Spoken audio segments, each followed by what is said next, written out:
వైకుంఠనాయక శరణు శ్రీ పురుషోత్తమా శరణు శ్రీధర గరుడ వాహన శరణు వెంకటనాయక శరణు శ్రీ వైకుంఠనాయక శరణు శ్రీ పురుషోత్తమా శరణు శ్రీధర గరుడ వాహన శరణు వెంకటనాయక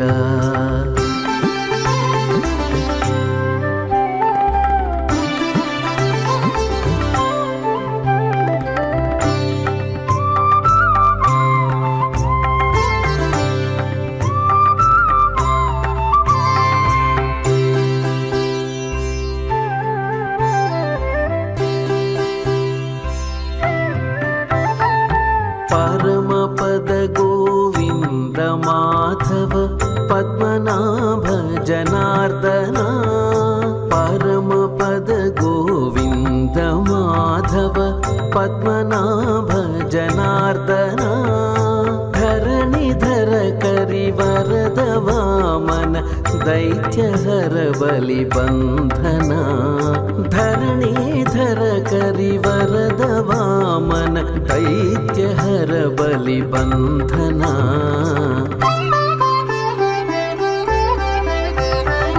శరణు శ్రీ వైకుంఠనాయక శరణు శ్రీ పురుషోత్తమా శరణు శ్రీధర గరుడ వాహన శరణు వెంకటనాయక శరణు శ్రీ వైకుంఠనాయక. ఓం నమో వెంకటేశాయ.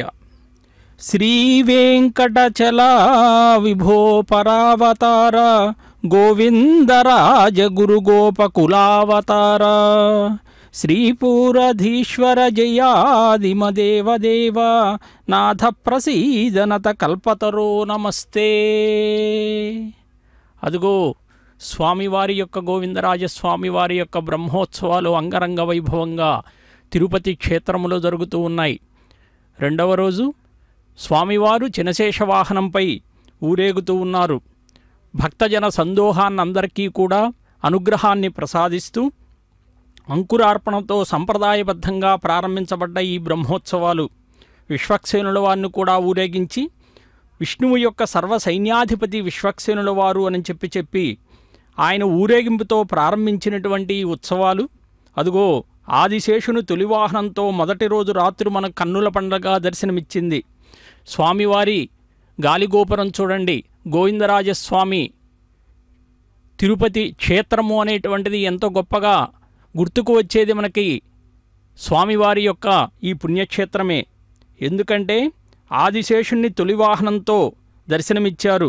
ఆయన ఎవరయ్యా అంటే ఆదిశేషుడు శ్రీహరికి మిక్కిలి సన్నిహితుడు అని కూడా చెప్తూ ఉంటారు. అంటే ఒక్కొక్క అవతారంలో రామావతారంలో లక్ష్మణుడిగా అవతరించాడట, ద్వాపరములో బలరామునిగా అవతరించాడట. శ్రీమన్నారాయణునికి మిక్కిలి సన్నిహితంగా ఉన్నటువంటి వాడు శేషుడు అని చెప్తారు. అందుకే ఈ బ్రహ్మోత్సవాల్లో రెండవ రోజు 5 తలల చిన్న శేషవాహనంపై స్వామివారు దర్శనమిస్తూ ఉన్నారు. శ్రీవైకుంఠంలో ఉన్నటువంటి నిత్యసూరుల్లో కూడా ఆయన్ని ఆద్యుడు అని చెప్తారు. స్వామి యొక్క దివ్యమంగళమైనటువంటి రూపాన్ని ఒక్కసారి తనివితీరా చూస్తే మనకే ఆ పుణ్యప్రదము అనేటువంటిది లభిస్తుందా అన్నట్లుగా భక్తుల యొక్క కోరికలన్నింటినీ కూడా తీర్చేటటువంటి దైవంగా కూడా మనం చెప్తూ ఉంటారు.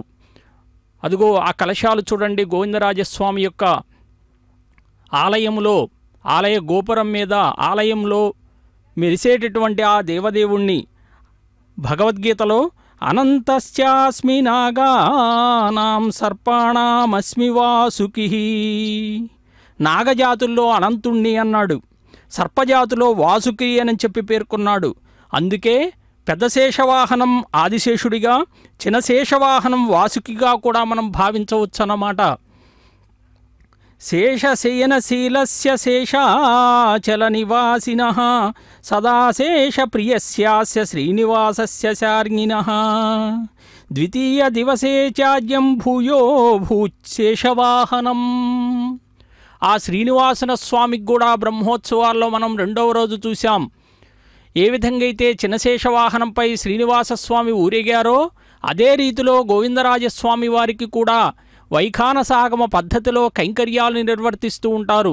బ్రహ్మ ప్రారంభించినటువంటి ఉత్సవం కాబట్టి బ్రహ్మోత్సవ శోభ కూడా ఆ శేషుని మీద శయనించేటటువంటి స్వామి మరలా ప్రీతితో కూడా ఆయన రెండోసారి శేషవాహనంపై దర్శనమిస్తూ ఉన్నాడు అని చెప్పి పురాణ వాంగ్మయం కీర్తిస్తూ ఉన్నది. అందుకే వైష్ణవ సంప్రదాయానుసారంగా ఏమని చెప్తారు అనంటే భగవంతుడు శేషియట, లోకము అంతా కూడా శేషభూతము, శేషవాహనము అనేటువంటిది ఈ శేషి భావాన్ని సూచిస్తున్నట్లుగా చెప్తూ ఉంటారు. అదిగో కోలాటాలతో భజంత్రీలతో వాయిద్యాలతో కూడా పురవీధులన్నీ కూడా మారుమోగిపోతూ ఉన్నాయి. స్వామి యొక్క అనంతమైనటువంటి చైతన్యానికి ఆ ప్రసాదించేటటువంటి ఆ దివ్యమైనటువంటి శక్తియుక్తులన్నీ కూడా భక్తులమైనటువంటి మనందరిపైకా కూడా కురియుగాక. స్వామి యొక్క అలంకారం చూడండి ఎంత శోభతో ప్రకాశిస్తూ ఉన్నదో. దివ్యమంగళ విగ్రహ స్వరూపుడైనటువంటి గోవిందరాజస్వామిని మనం దర్శిస్తే సకలమైనటువంటి శుభాలు కలుగుతాయని చెప్పి చెప్తూ ఉంటారు.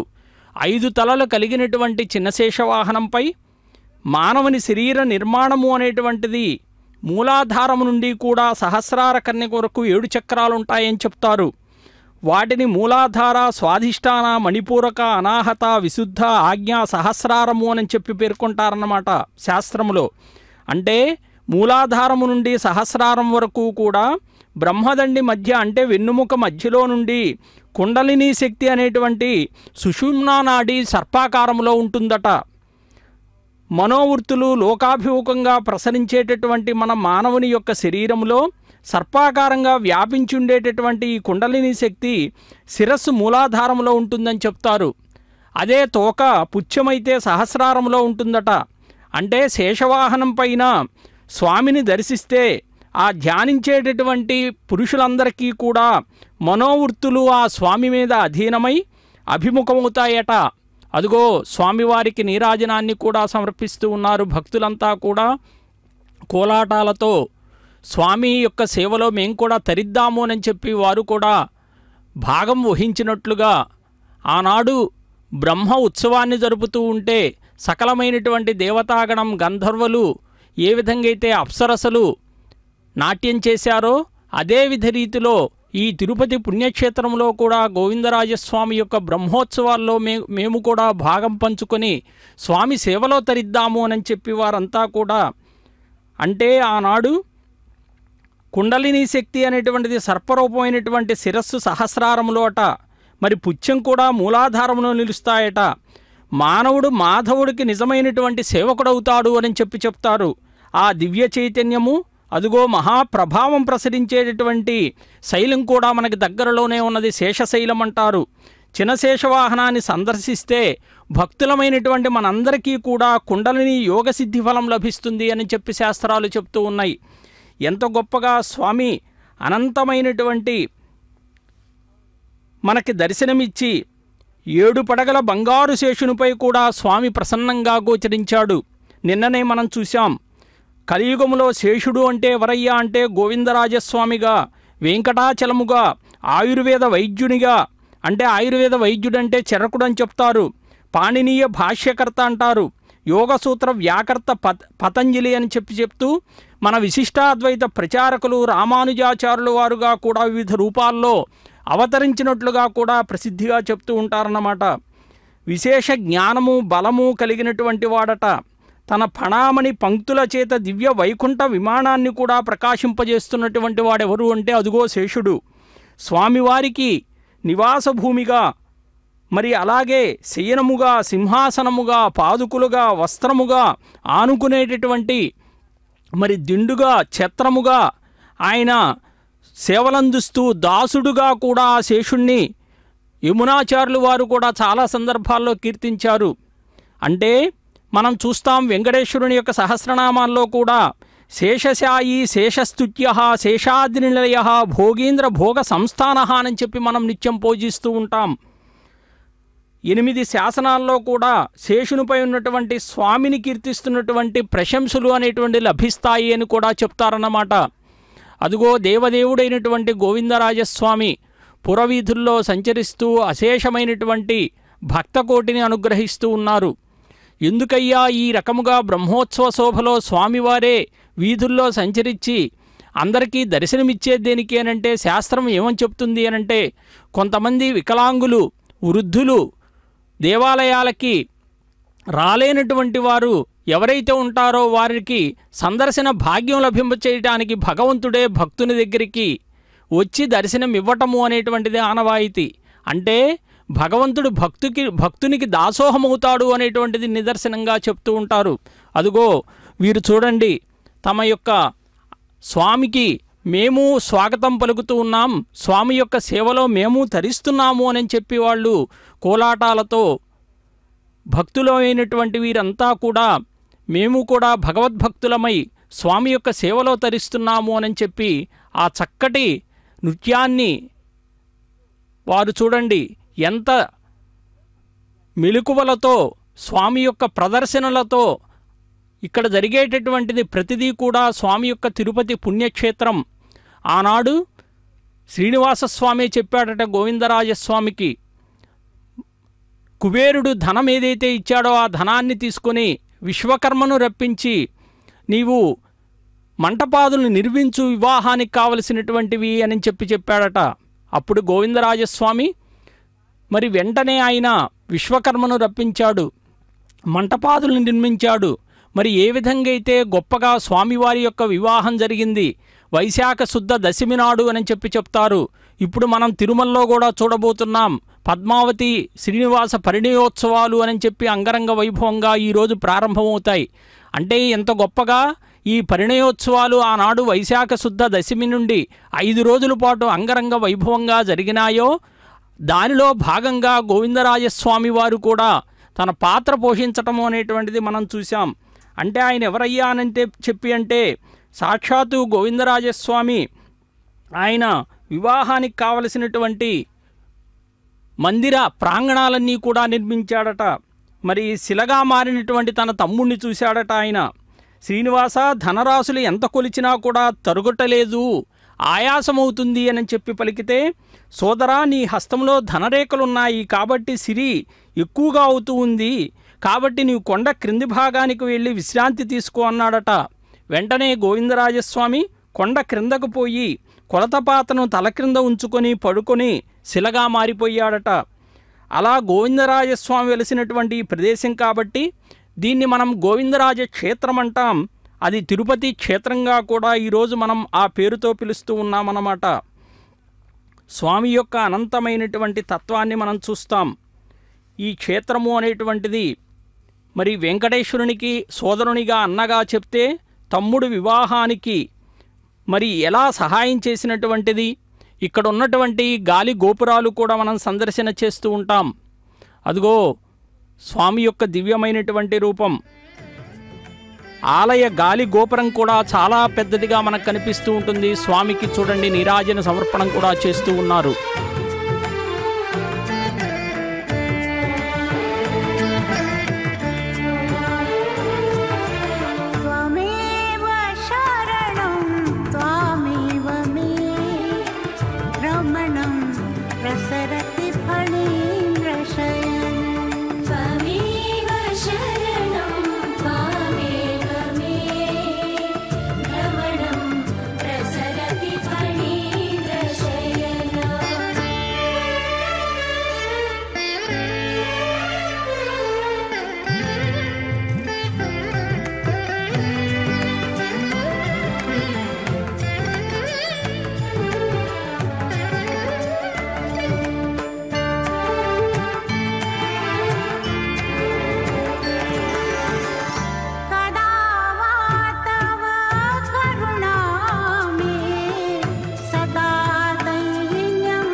प्रसरति फणीन्द्रशयन त्वमेव शरणं त्वामेव मे रमणं प्रसरति फणीन्द्रशयन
प्रसरति फणीन्द्रशयन त्वमेव शरणं त्वामेव मे रमणं प्रसरति फणीन्द्रशयन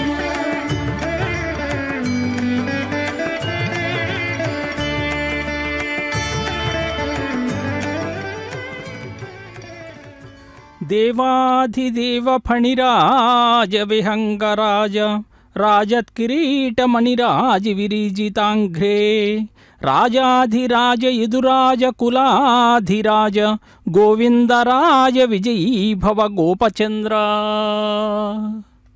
స్వామివారి బ్రహ్మోత్సవాలు అంగరంగ వైభవంగా జరుగుతూ ఉన్నాయి. చినశేషవాహనంపై స్వామి ఊరేగుతూ భక్తజనులందరికీ కూడా అనుగ్రహాన్ని కటాక్షిస్తూ ఉన్నారు. నవమం నవరత్నంచ బ్రహ్మాచ కమలాసనః నిధిగ్రహాచ ఖండంచ రంధ్రో భావస్య లబ్ధకః. నవమం నవరత్నం బ్రహ్మ కమలాసనః నిధిః గ్రహః ఖండః రంధ్రః భావః లబ్ధకః అనేటువంటిది ఈ 9 కూడా సంఖ్యకు పేర్లు. సంజ్ఞా నిఘంటు ఏం చెప్తుంది అని చెప్పి అంటే బ్రహ్మ అనేటువంటి పదం నవబ్రహ్మల్ని బట్టి 9 సంఖ్యను తెలియజేస్తుందట. అందుకే గోవిందరాజస్వామి వారికి 9 రోజులు కూడా బ్రహ్మోత్సవాలు అనేటువంటివి జరుగుతూ ఉన్నాయి. ఉచ్చై శ్రవం సమమస్వంచ గజమైరావతం తథా అనంతం నాగరాజంచ గరుడం చ త్రయీమయం ఏకైకం సమధిష్ఠాయ గోవిందరాజశిఖామణి దినే దినే సురాన్ సర్వాన్ ఉత్సవార్థం సమాగతాన్ అనుజగ్రాహరధ్యాయాం అటన్ భూమ్యా శ్రియాన్వితః. ఒకరోజు ఉచ్చైశ్రవము అనేటువంటి అశ్వంపై ఊరేగుతారు, ఒకరోజు ఐరావతం అనేటువంటి ఏనుగుపై ఊరేగుతారు, ఒకరోజు ఇదిగో ఆదిశేషుడు మరి శేషపాన్పుపై వేద స్వరూపుడైనటువంటి గరుడుపై కూడా ఊరేగబోతూ ఉన్నారు. శ్రీనివాస గోవింద శ్రీ వెంకటేశ గోవింద శ్రీనివాస గోవింద శ్రీ వెంకటేశ గోవింద.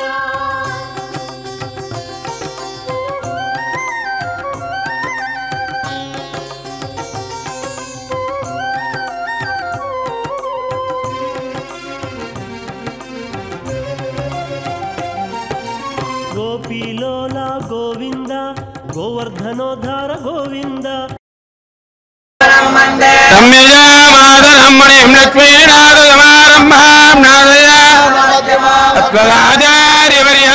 వందే గురు పరంపరా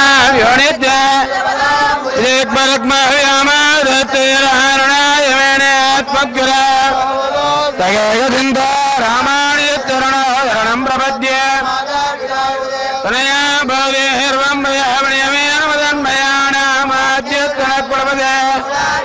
శ్రీమద్దేవళం ప్రణామి మూర్ధన బుధం ధనత్యమకదాక్య శ్రీభక్తిదాహన్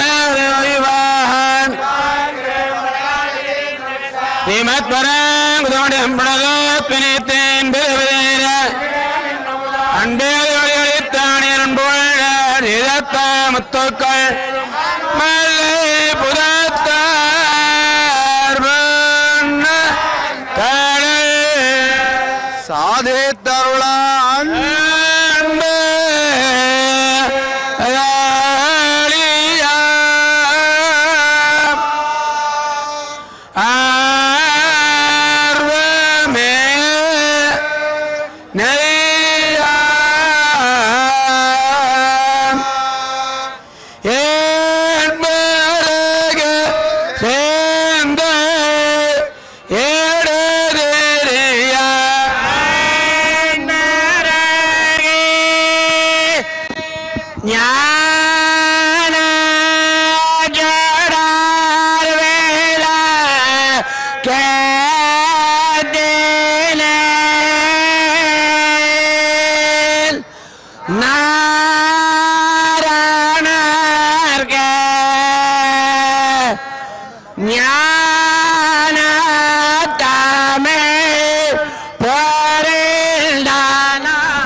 పరిపాలక గోవింద గోవింద హరి గోవింద గోకుల నందన గోవింద శ్రీనివాస గోవింద శ్రీ వెంకటేశ గోవింద శ్రీనివాస గోవింద శ్రీ వెంకటేశ గోవింద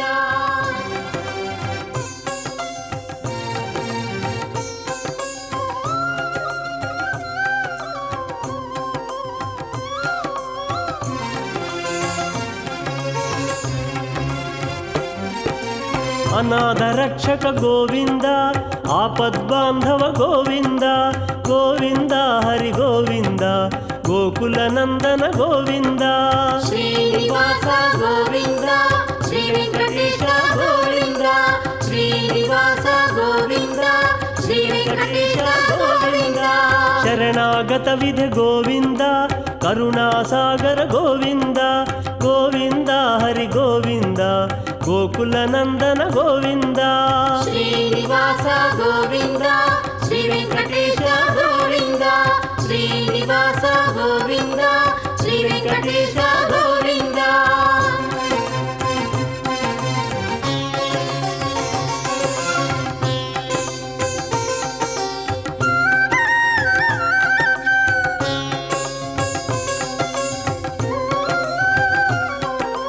కమలదళాక్ష గోవింద కామిత ఫలద గోవింద గోవింద హరి గోవింద గోకుల నందన గోవింద శ్రీనివాస గోవింద శ్రీ వెంకటేశ గోవింద శ్రీనివాస గోవింద శ్రీ వెంకటేశ ఓం శ్రీ గోవిందరాజస్వామినే నమః. స్వామి యొక్క బ్రహ్మోత్సవ శోభ చూడండి, ఎంత చిన్నశేషవాహనంపై స్వామి ఊరేగుతూ కూడా భక్తజనులందరినీ కూడా అనుగ్రహిస్తూ ఉన్నారు.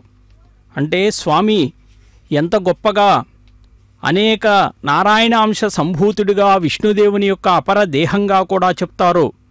నివాస శయ్యాసన పాదుకాంశుకోపధాన వర్షాతపవారణాధిభిః శరీరభేదైస్తవ శేషతాంగతైః యథోచితం శేష ఇతీర్యతే జనైః.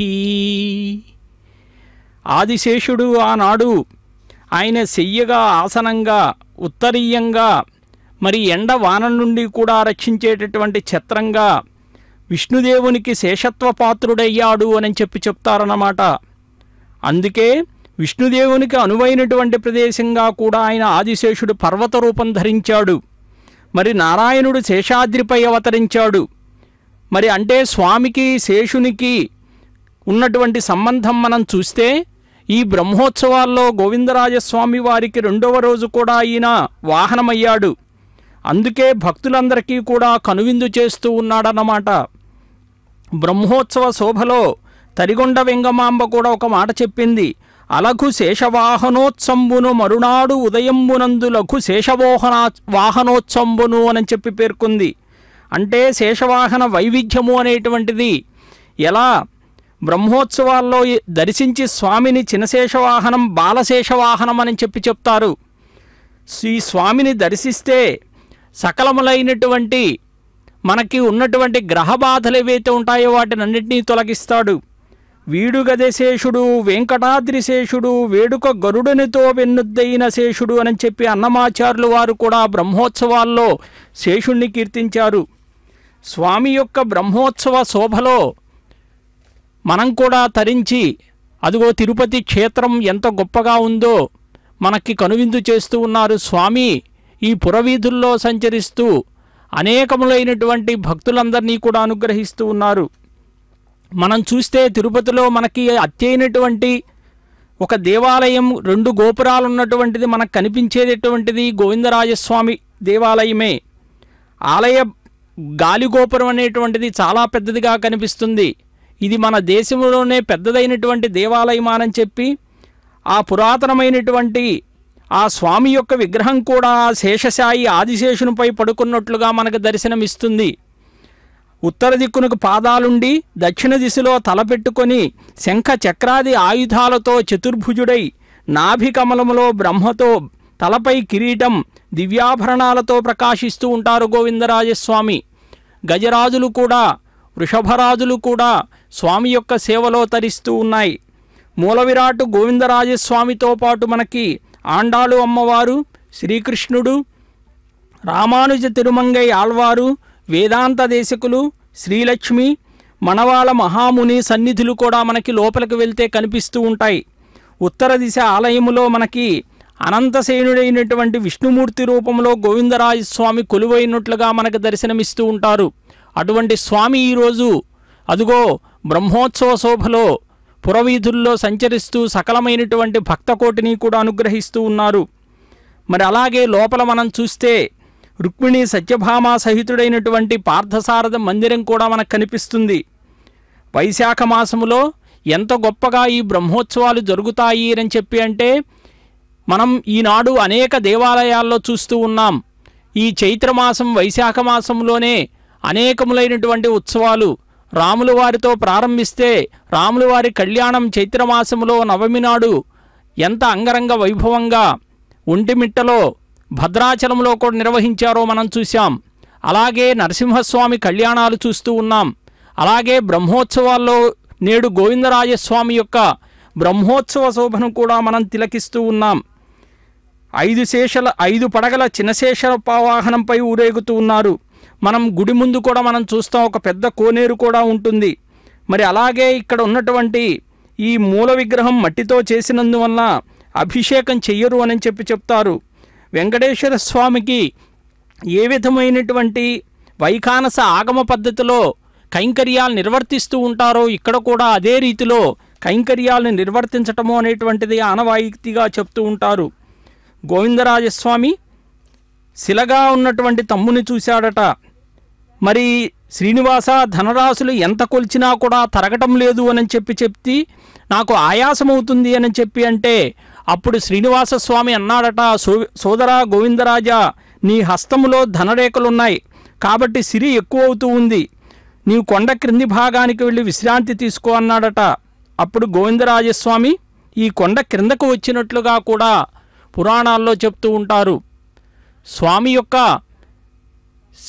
శేషిభావాన్ని కూడా ఇప్పుడే మనం తెలుసుకున్నాం. ఆదిశేషుడు మరి పర్వత రూపంగా ధరించాడు. శేషాచలంగా కూడా మనం ఈనాడు 7 కుల పర్వతాలలో కూడా శేషాచలము అని చెప్పి కూడా మనం పిలుస్తూ ఉంటాం. అంటే భక్తుడైనటువంటి శేషునికి ఒక అచలంగా కదలనటువంటి రూపంగా స్వామి అనుగ్రహించి ఆ శేషాచలం మీద సేద తీరాడు అని చెప్పి అంటే భక్తుని ఏ విధంగా అనుగ్రహించాడో కూడా మనం చూస్తున్నాం. అనంతమైనటువంటి భక్తికి దాసోహం అన్నటువంటి రూపాన్ని కూడా మనం చూస్తే ఈ ఆలయాల్లో కూడా చిదంబరములో ఉత్సవ విగ్రహంగా ఉన్నటువంటి గోవిందరాజస్వామి విగ్రహమే ఇక్కడ మూల విరాట్ అని చెప్పి చెప్తారు. మరి అలాగే మహావిష్ణువుకి భార్యలైనటువంటి శ్రీదేవి భూదేవి అనేటువంటి వారు కూడా స్వామి చెంతనే కూర్చున్నట్లుగా ఒక గొప్ప ఆలయంగా కూడా మనకి గోవిందరాజస్వామి వారి యొక్క ఆలయాన్ని సందర్శిస్తే మనకు తెలుస్తూ ఉంటుందన్నమాట. బ్రహ్మోత్సవాలు మనం చూసాం. దేవతలంతా కూడా ఆహ్వానింపబడతారట ఇటువంటి బ్రహ్మోత్సవాలకు. ఎందుకంటే మనమే కాదు, లోకంలో ఉన్నటువంటి దేవాతి దేవతల్ని కూడా ఆహ్వానిస్తూ ధ్వజారోహణం నాడు స్వామి యొక్క ఈ ఉత్సవ శోభను చూడాలి అని చెప్పి అంటే ఇంద్రాది దిక్పాలకులు వాళ్ళందరూ కూడా వాళ్ళ వాహనాల్ని అధిరోహించి ఈ తిరుపతి క్షేత్రానికి చేరుకున్నారు. పుణ్యనిరతులైనటువంటి మహారాజులంతా కూడా వస్తారట. అందరూ గోవింద గోవింద గోవింద అనేటువంటి నామస్మరణ చేస్తారు. అంటే యోగివరులకైనా కనులకు కనిపించినటువంటి పరాత్పరుడైనటువంటి ఈ గోవిందరాజస్వామి సర్వప్రాణులు యందు కూడా దయ కలిగి ప్రత్యక్షంగా కనిపిస్తూ ఉంటారు. కోలాటాలతో భజంత్రీలతో పురవీధులన్నీ కూడా మారుమోగిపోతూ ఉన్నాయి. ఆ క్షేత్రంలో స్వామి యొక్క సందర్శన భాగ్యం కలిగినటువంటి మా జన్మ ధన్యము అని చెప్పి అందరూ కూడా భావిస్తూ ఉన్నారు. అనంతములైనటువంటి మరి బ్రహ్మ శిల్పుల్లో శ్రేష్ఠుడైనటువంటి విశ్వకర్మను రప్పించాడట ఆనాడు. మహోత్సవం దర్శించాలి అని చెప్పి అంటే మరి దేవతలు మానవులు మరి కొండ చుట్టూ విడిది గృహాలు సత్రాలు అన్నీ కూడా నిర్మింపజేయాలని చెప్పి అనుకున్నాడట. అంగీచకార విధినా నిర్మితంచ మహోత్సవం ఉత్సవే దర్శనం పుణ్యం శ్రీనివాసస్య శార్గిణః. అంటే ఆనాడు శ్రీనివాసస్వామికి మహోత్సవం జరపాలి అని చెప్పి సమ్మతిస్తే బ్రహ్మ ఉత్సవాన్ని చక్కగా నిర్వహిస్తూ ఉన్నాడు. మరి ఉత్సవ దినాల్లో శ్రీనివాసుని యొక్క దర్శనం పుణ్యప్రదము అని చెప్పి ఆనాడు కీర్తించారట. మరి అంత గొప్పగా కూడా ఈరోజు గోవిందరాజస్వామి వారి యొక్క దర్శనం మనందరికీ శుభప్రదము అని చెప్పి మనం అంగీకరించి తీరాలి. ఎందుకంటే ఈ వాహన సేవలు కానీ నైవేద్యాలు కానీ బ్రహ్మ నిర్వహించినటువంటి ఈ మహోత్సవం కానీ ఎంత గొప్పగా అలరించింది అని చెప్పి అంటే ఆనాడు ఒక మాట అన్నాడట స్వామి, కమలజ నీ సంకల్పము క్రమముగా ఫలించే మోదకలితుడనైతిన్ సుమహితముగ నీ ఉత్సవము అమరగ బ్రహ్మోత్సవాఖ్యనవనిన్ వెలయున్.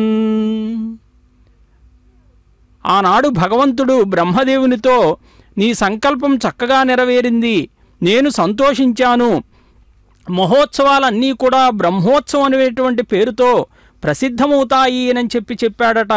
అందుకే ఇటువంటి బ్రహ్మోత్సవాలన్నీ కూడా వెంకటేశ్వర స్వామికి ఏ విధంగా అయితే జరిపిస్తారో మరి గోవిందరాజస్వామి యొక్క దేవాలయంలో కూడా స్వామికి బ్రహ్మోత్సవాలు నిర్వర్తించటము అనేటువంటిది ఆనవాయితీగా సాంప్రదాయంగా జరుగుతూ ఉంది అని చెప్పి మనం తెలుసుకుంటూ ఉన్నాం.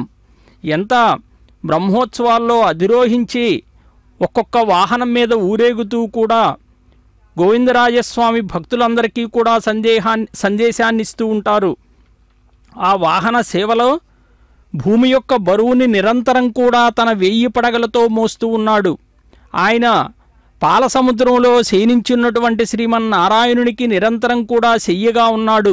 ఆయన ఎవరయ్యా అంటే అదుగో చూడండి, శేషవాహనంపై ఊరేగుతూ ఉన్న సర్పజాతికి అధిపతి, పాపాలన్నీ నిర్మూలించేటటువంటి వాడు ఆదిశేషుడు.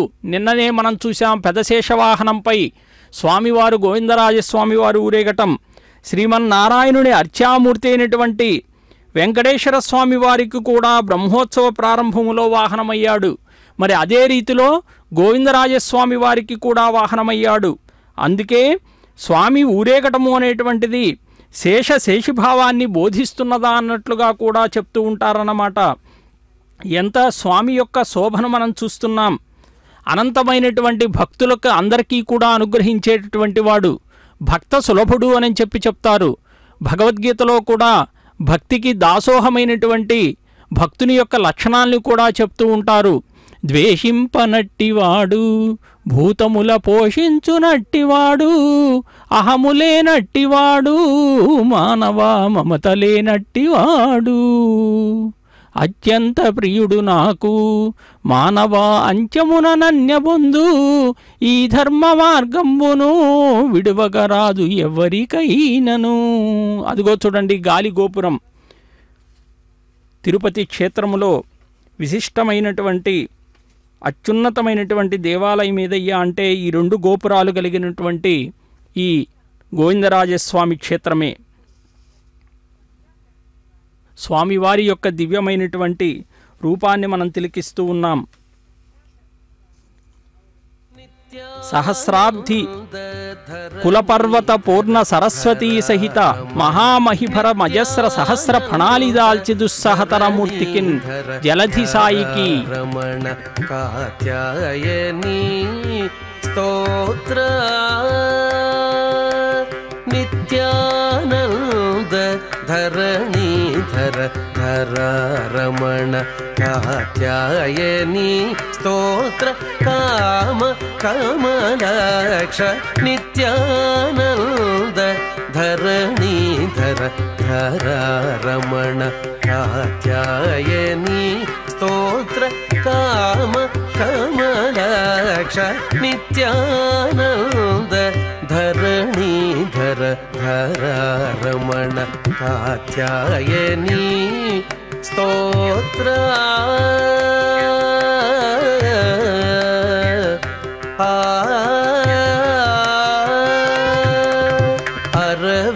అరవిందనాభ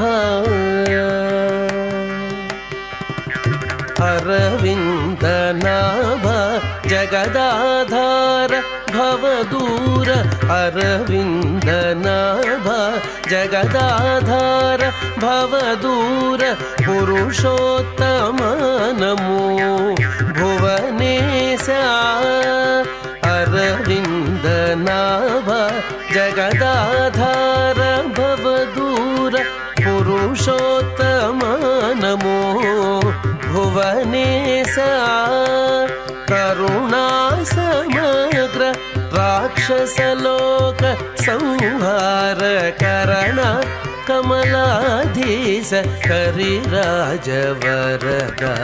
కరుణా సమగ్ర రాక్షసలోక సంహార కరణ కమలాధీశ కరిరాజవరద నిత్యానంద ధరణీధర ధరారమణ కాత్యాయని స్తోత్ర కామ కమలాక్ష నిత్యానంద ధరణీధర ధరారమణ కాత్యాయని స్తోత్ర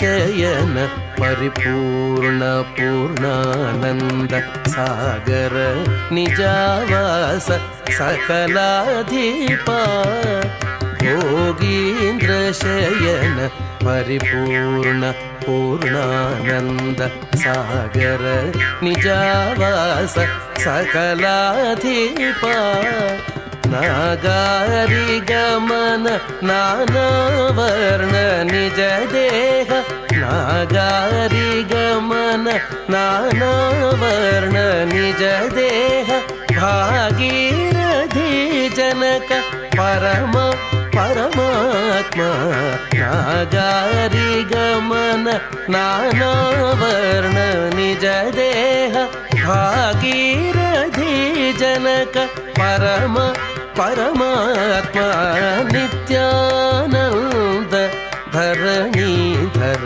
ధరారమణ కాత్యాయని స్తోత్ర కామ కమలాక్ష నిత్యానంద ధరణీధర ధరారమణ కాత్యాయని స్తోత్ర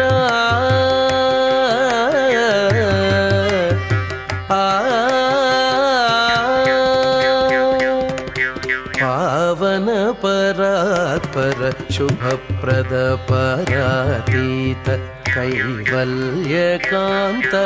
శృంగార రమణ పావన పరాత్పర శుభప్రద పరాతీత కైవల్యకాంత శృంగార రమణ శ్రీ వెంకటేశ దాక్షిణ్య గుణనిధి నమో శ్రీ వెంకటేశ దాక్షిణ్య గుణనిధి నమో దేవతారాజ సుస్థిర కృపాభరణ శ్రీ వెంకటేశ దాక్షిణ్య గుణనిధి నమో దేవతారాజ సుస్థిర కృపాభరణ నిత్యానంద ధరణీధర ధరారమణ కాత్యాయనీ స్తోత్ర కామ కమలాక్ష నిత్యానంద ధరణీధర ధరారమణ కాత్యాయనీ స్తోత్ర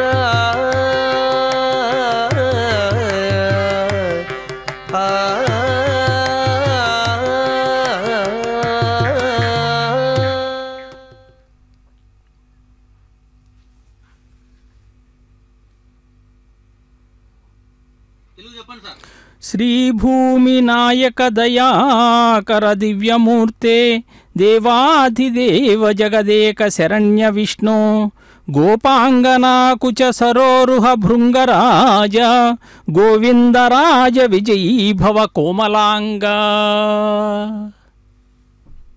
శ్రీకృష్ణుడు ఏ విధంగా అయితే రేపల్లెలో భక్తుల్ని అనుగ్రహించాడో మరి అదే విధ రీతిలో స్వామివారి యొక్క బ్రహ్మోత్సవాల్లో కూడా ఈ శోభను తిలకిస్తూ ఉన్నాం.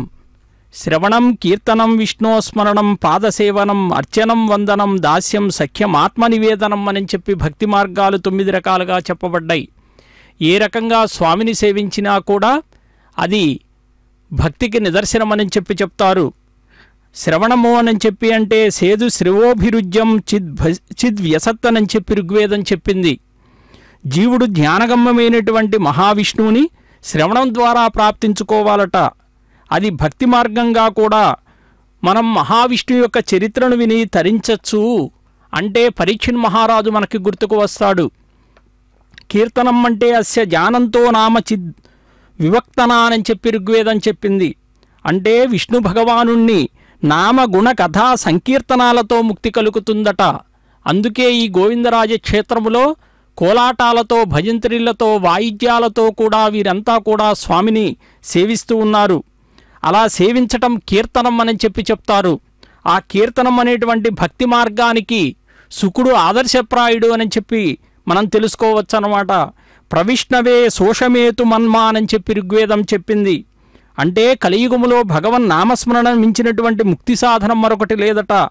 అందుకే భక్తి మార్గాన్ని మనం బాల్యములోనే మనం విష్ణునామ స్మరణ చేస్తే భగవత్ సాక్షాత్కారం పొందగలుగుతాము అని చెప్పి అందుకే ఈ సేవకులు అందరూ కూడా స్వామి సేవలో తరించే కారణమేంటి అని చెప్పి అంటే ప్రహ్లాదుడిని మనం ఆదర్శంగా తీసుకుంటే అటువంటి ప్రహ్లాదుడు ఏ విధంగా అయితే అనుక్షణము స్వామి యొక్క చింతన చేశాడు.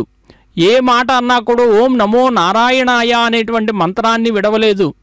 ఆ మంత్రాన్ని విడవకుండా ప్రహ్లాదుడు ఏ విధంగా అయితే భక్తి జపం చేశాడో తద్వారా ఆయన్ని ఏ విధంగా అయితే తండ్రి చంపాలి అని చెప్పి అనుకున్నా కూడా వాటి నుండి బయటపడటానికి కారణం ఏమిటంటే ఎల్లప్పుడూ కూడా స్వామి యొక్క స్మరణలో ఆయన ఉండటమే కారణము అని చెప్పి చెప్తారు. పాదసేవనం యస్య త్రిపూర్ణా మధునా పదాన్యక్షీయమాణాస్వ దయామదంతి అని చెప్పి ఋగ్వేదం చెప్పింది. అంటే భక్తి మార్గానికి మహాలక్ష్మి అమ్మవారిని మనం ఆదర్శప్రాయురాలుగా తీసుకోవచ్చు. ఎందుకు అంటే ఆమె నిరంతరం కూడా మహావిష్ణువు యొక్క చరణకమనాల్ని ఆవిడ సేవిస్తూ ఉంటుందన్నమాట.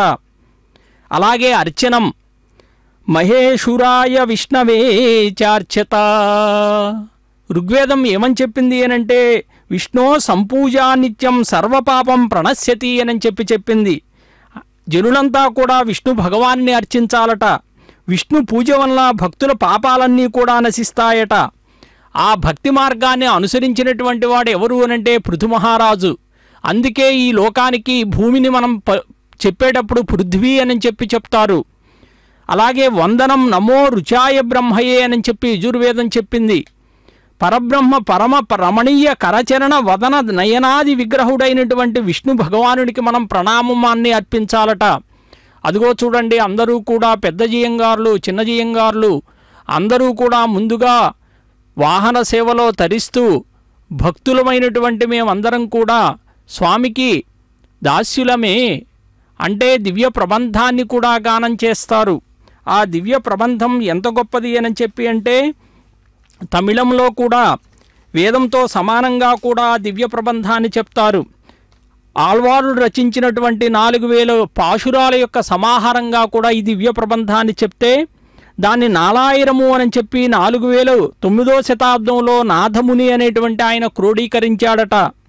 శ్రీమన్నారాయణుని యొక్క స్వామి యొక్క అనంత రూపాల్ని కీర్తించేటటువంటి దివ్య ప్రబంధాన్ని కూడా ఈ ఉత్సవాలలో గానం చేయటము అనేటువంటిది సాంప్రదాయం. అందుకే ఆళ్వారులు దేవాలయాల్లో గానం చేస్తూ అలా గానం చేయబడినటువంటి ప్రాంతాల్ని కూడా ఆనాడు దివ్యదేశం అని చెప్పారు. అందుకే వేదాలతో సమానంగా పరిగణిస్తూ ఈ దివ్య ప్రబంధాన్ని గానం చేయటము అనేటువంటిది. వేదము అంటే విద్ అనేటువంటి ధాతువు నుంచి పుట్టింది. విద్ అంటే జ్ఞానము, జ్ఞాన సముపార్జకాలు వేదాలు అని కూడా చెప్తూ ద్రావిడ వేదంగా కూడా దీన్ని పరిగణించి శ్రీరంగక్షేత్రం మొదలైనటువంటి పుణ్యక్షేత్రాల్లో కూడా ప్రతిరోజు విధిగా దివ్య ప్రబంధాన్ని ఉచ్చరించటము అనేటువంటిది భగవత్ సేవలో ఒక ముఖ్యమైనటువంటి భాగంగా కూడా పేర్కొంటారట. అందుకే పెద్ద జియంగారులు, చిన్న జియంగారులు శిష్య బృందంతో కలిసి స్వామి సేవలో తరిస్తూ దివ్య ప్రబంధాన్ని గానం చేస్తూ తిరువాయిమొళి అని కూడా పిలుస్తారు. అంటే నమ్మాళ్వారు రచించినటువంటి పవిత్రమైనటువంటి నోటి నుండి వెలువడేటటువంటి మాటలన్నమాట. ఆయన నమ్మాళ్వారు ఎవరు అని అంటే 12 మంది ఆళ్వారుల్లో కూడా ముఖ్యమైనటువంటి వారుగా చెప్తారు. అలా 4000 దివ్య ప్రబంధాన్ని కూడా గానం చేయబోతూ స్వామి సేవలో మేము కూడా తరించాలి, స్వామికి ఏ విధంగా అయితే వాహన సేవలో తరించాలి అని కూడా ఆనాడు శేషాచలము అని స్వామిని వెలసి ఉన్నటువంటి పర్వతంగా కూడా ఆయన కీర్తిస్తే నారదుడు వైకుంఠానికి వెళ్ళి విష్ణుదేవుని దర్శించాడట. అప్పుడు మహావిష్ణువు బ్రహ్మాండంలో నాకు విహారయోగ్యమైనటువంటి విశ్రమ స్థానాన్ని సూచించమని నారదుల వారిని అడిగాడట. నారదుడు ముల్లోకాలు సంచరించాడు. ఒక మాట అన్నాడట, స్వామి మీకు తెలియని చోటు ఏముంది అని తవ పాద ప్రభూతాయా గంగాయాశ్చైవ దక్షిణే దిగ్భాగే దండకారణ్యే ద్విశతయోజనేమితే. దండకారణ్యంలో సువర్ణముఖి నదీ తీరం మీ నివాసానికి యోగ్యమైన స్థలము అని వివరించాడట. అప్పుడు మహావిష్ణువు శేషుణ్ణి పిలిచి నారదుడు సూచించినటువంటి ప్రదేశంలో పర్వత రూపాన్ని ధరించి ఉండమన్నాడట. నీ పడగల చేత ఏర్పడినటువంటి భూమిపై నేను శ్రీదేవితో విహరిస్తాను అని కూడా పలికినట్లుగా బ్రహ్మాండ పురాణం చెప్తూ ఉంది. వెంటనే ఆదిశేషుడు స్వామి ఆజ్ఞను శిరసావహించాడు. అనంతోహం మహాదేవస్థాస్యామి గిరిరూపధృకు భవతారమయా సార్ధం మమసానుషురమ్యతాం. మరి స్వామివారే మహావిష్ణువే ఆ రకంగా అడిగితే శేషుడు ఏమని చెప్పాలి? ఓ మహాదేవ, శేషుని రూపంలో ఉన్నటువంటి నేను పర్వత రూపాన్ని ధరించి ఉంటాను, నా చర్యలందు మీరు లక్ష్మీదేవితో కూడా విహరించండి అని కోరాడట. అప్పుడు మహావిష్ణువు యొక్క ఆజ్ఞను అనుసరించి శేషుడు సువర్ణముఖి నదీ తీరంలో పర్వతంగా రూపొందడం చేత దీనికి శేషాచలము అని శేషశైలము అని కూడా పేరు ప్రసిద్ధిగాంచింది అని కూడా శేషుని ఫణా మణిప్రదేశమే నేటి వెంకటాచలము, ఈ శేషశైలమే అప్రాకృత పర్వతము, అది పవిత్రమైందిగా కూడా చెప్తూ ఉంటారు. నిత్య శేషగిరీశ మోహనాకార ముకుంద నమో శ్రీహరి. శ్రీహరి నిత్య శేషగిరీశ మోహనాకార ముకుంద నమో శ్రీహరి. శ్రీహరి శ్రీహరి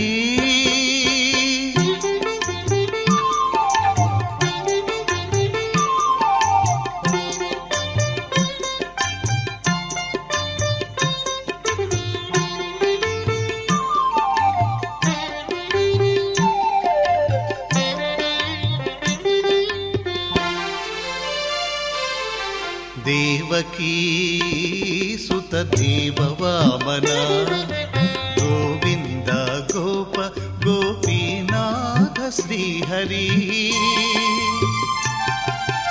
దేవకీ సుత దేవవామన గోవింద గోప గోపీనాథ శ్రీహరి గోవర్ధనధర గోకుల పాలక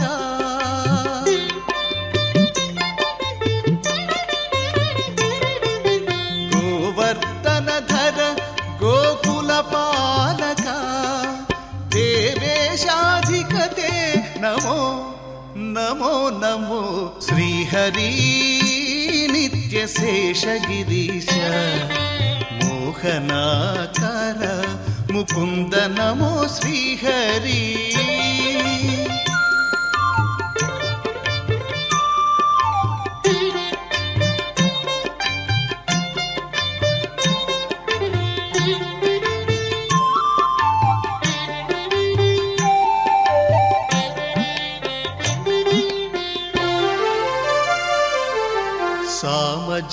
సామజావన సారంగపాణి వామన కృష్ణ వాసుదేవ శ్రీహరి సామజావన సారంగపాణి వామన కృష్ణ వాసుదేవ శ్రీహరి రామనామ నారాయణ విష్ణు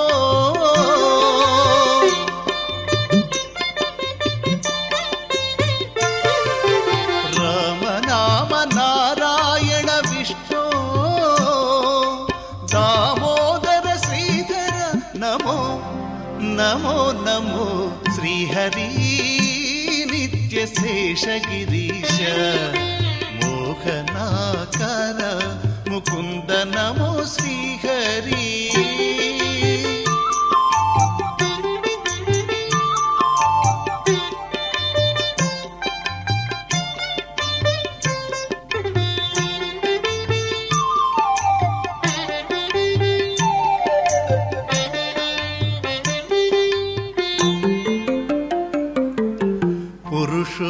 పురుషోత్తమ పుండరీకాక్ష గరుడధ్వజ కరుణానిధి శ్రీహరి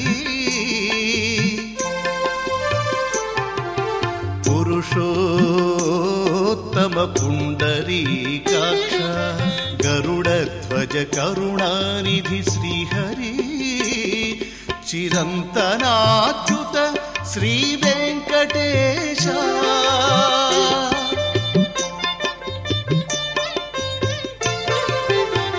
చిరంతనాచ్యుత శ్రీ వెంకటేశ నరమృగదే నమో నమో నమో శ్రీహరి నిత్యశేషగిరీశ మోహనాకార ముకుంద నమో శ్రీహరి శ్రీహరి నిత్యశేషగిరీశ మోహనాకార ముకుంద నమో శ్రీహరి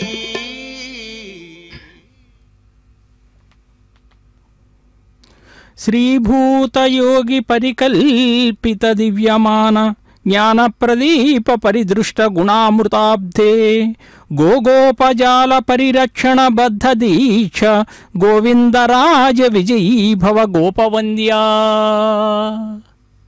గోవిందరాజస్వామి వారి యొక్క బ్రహ్మోత్సవాల్ని తిలకిస్తూ ఉన్నాం. వాహన సేవలలో చినశేష వాహనంపై స్వామి ఊరేగుతూ కూడా విష్ణోరపరదేహత్వాతాక్రామన్న పదైర్గిరిం నారాయణాంశ సంభూత శేషో హి గిరిరూపధృక్. పర్వతమైనటువంటి ఆదిశేషుడు శ్రీమన్నారాయణునికి మరి యొక్క శరీరమై ఉండటం చేత ఆ పర్వతాన్ని మనం పాదాలతో తొక్కకూడదట.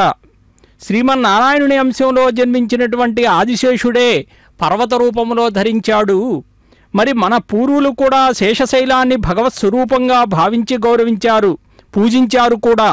అందుకే శ్రీమన్నారాయణుడే ఇక్కడికి విచ్చేసి శేషాచలంపై నివసించేటటువంటి భక్తులందరినీ కూడా అనుగ్రహిస్తూ ఉన్నాడు. ఎప్పుడైతే స్వామి మన చెంతే ఉంటాడో మనకి ధైర్యం అనేటువంటిది ఉంటుంది. స్వామివారిని మనం నమో రుచాయ బ్రహ్మయే అని చెప్పి యజుర్వేదంలో చెప్పినట్లుగా పరబ్రహ్మ పరమ రమణీయ కరచరణ వదన నయనాది విగ్రహుడైనటువంటి ఆ విష్ణు భగవానునికి మనం ప్రణామాల్ని అర్పించాలి. అంటే ఈనాడు గోవిందరాజస్వామికి భక్తి మార్గంతో మనం చేసేటటువంటి సేవలో కూడా అలాగే మహస్తే విష్ణు సుమతిం భజామహే అని చెప్పి ఋగ్వేదం చెప్పింది. అంటే దాస్యభావంలో సేవాభావం తప్ప మరేమీ కూడా కనపడదట. అందుకే భక్తి మార్గం అంటే ఏది అనంటే హనుమంతుడు లక్ష్మణుడు వీళ్ళంతా కూడా భక్తి మార్గానికి దాసోహం అన్నమాట. గోవిందరాజస్వామి యొక్క గుడిలో దాస్యభావంతో నిత్య సూరులుగా కూడా మనం ఏ విధంగా అయితే గొప్పదైనటువంటి నిత్య సూరులు అని చెప్పి చెప్తారో ఆ వైకుంఠములో మహావిష్ణువు యొక్క చెంత ఉంటారు వాళ్ళంతా. వాళ్ళెవరయ్యా అంటే అనంతుడు, గరుత్మంతుడు, సుదర్శన, పాంచజన్య, కౌస్తుభ, వనమాల, శ్రీవత్సాదులు వాళ్ళంతా కూడా ఈ భూలోకములో ఇష్టమైనటువంటి కులములో అవతరించి ఈ లోకములో భక్తిని స్థాపించటానికే ఇదిగో ఆల్వారులుగా కూడా జన్మించారని చెప్తారు. ఆల్వారు అంటే సంస్కృతంలో అర్థం ఏంటి అంటే నిమగ్నుడు అని చెప్పి అర్థం. దేనిలో నిమగ్నుడు అంటే భగవద్భక్తి పారవశ్యంతో నిమగ్నులై భక్తి కవిత్వాన్ని కూడా చెప్పారు 12 మంది వైష్ణవ భక్తులు. అందుకే వాళ్ళని శ్రీహరి సంకల్పం చేత ఆల్వారులుగా కూడా వాళ్ళు ప్రసిద్ధికెక్కారు. విష్ణు తత్వాన్ని, విష్ణు లీలల్ని, విశిష్ట కళ్యాణ గుణాల్ని కూడా గానం చేస్తూ ఉంటారు. భక్తుల మనస్సుని మరి మహావిష్ణువు వైపు మరలించటము, మరి విష్ణువంతటి వారుగా కూడా వాళ్ళందరూ భక్తుల వారి పట్ల భక్తి ప్రపత్తులను కూడా ప్రదర్శించటము అనేటువంటిది మనం చూస్తూ ఉన్నాం. ఎంత గొప్పగా వారి యొక్క జన్మ ఉన్నది అని చెప్పి అంటే ఆనాడు బ్రహ్మపురాణంలో కూడా ప్రహ్లాద ప్రముఖ పుణ్య అంబరీషాదయో నృప విష్ణోరేవా పరం దేహం మన్వానత్తం నగోత్తమం పద్మ్యామాక్రమితుం భీత పర్యంతేష్వేవ వర్తనాః. ప్రహ్లాదాది పుణ్యపురుషులు, అంబరీషాది రాజులు కూడా శేషాద్రి పర్వతాన్ని విష్ణుదేవి యొక్క మరి యొక్క దేహమని చెప్పి తలంచారట. మరి పాదాలతో తొక్కకూడదు అని చెప్పి భయపడ్డారట. దాని సమీపం నందే నివసిస్తున్నారు అని చెప్పి కూడా వర్ణించింది. అంటే ఈ తిరుపతి క్షేత్రములో స్వామి యొక్క శేషాచలం కిందనే మనమంతా కూడా నివాసం ఉంటూ ఉన్నాం. అదుగో 5 పడగల శేషితో శేషవాహనంపై స్వామి ఊరేగుతూ భక్తజనులందరినీ కూడా అనుగ్రహిస్తూ మరి ఆ పర్వతానికి శేషశైలము అని చెప్పి అంటే ఆ మహావిష్ణువు అల వైకుంఠపురములో నగరిలో ఆమూల సౌధంబులో అని చెప్పి రమా వినోది అయి ఉన్నాడు. ఆదిశేషుడు సౌధద్వారం దగ్గర కాపలాగా ఉన్నాడు. మలయాచలాధిపతి వాయుదేవుడు కూడా మహావిష్ణువుని దర్శించటానికి వచ్చాడట అన్నాడు. మరి ద్వారరక్షకుడుగా ఉన్నటువంటి ఆదిశేషుడు అంతఃపురంలోకి ప్రవేశించకూడదు అని చెప్పి అడ్డగించాడట. మరి బలవంతుణ్ణి అనేటువంటి అహంభావంతో వాయుదేవుడు ఏం చేశాడు అనంటే శేషుని మాటలు లెక్క పెట్టకుండా తనకు అవసరమైనటువంటి పని ఉన్నదని చెప్పి స్వామిని వెంటనే దర్శించాలి అని చెప్పి ద్వారం దగ్గరికి వెళ్ళాడట. శేషుడు విష్ణువు యొక్క ఆజ్ఞను తన ధర్మాన్ని వినిపించి ధర్మదండంతో వాయువును సింహద్వారంను దాటనీయకుండా అడ్డగించాడట. వాయుదేవుడు కోపించి మరి ఏ విధంగా అయితే ఈ ఇంతకు మునుపు సనక సనందనాదులు అడ్డగించి శాపగ్రస్తులైనటువంటి జై విజయులై వృత్తాంతం నీవు మర్చిపోయావా అని చెప్పి నన్ను అడ్డగింపక లోపలికి పోనిమ్ము అని చెప్పి కూడా అడిగాడట. అప్పుడు వెంటనే శేషుడు స్వామిని ఆనతిని నెరవేర్చాలి అని చెప్పి ఆ వాయు ప్రయత్నాన్ని విఫలం గావిస్తే వాయువు తన పట్టు వదలకుండా శేషుణ్ణి పెట్టుకుని ముందుకు వెళ్ళిపోతూ ఉన్నాడట. మరి ప్రభువు యొక్క ఆజ్ఞను శిరసాహించటము అనేటువంటిది సేవకుల ధర్మము అని చెప్పి తెలుసు. అందుకే వాయువు తన బలగర్వాన్ని శేషుని మాటలను కూడా లెక్కించకుండా బల ప్రదర్శన చేయటానికి సిద్ధపడ్డాడట. అప్పుడు వాయుశేషువులు సమ ఉజ్జీవ భావాన్ని కూడా పోరాటాన్ని చేస్తే అప్పుడు వాళ్ళిద్దరి యొక్క గర్వభంగాన్ని కూడా ఆ భగవంతుడు అణిచివేసి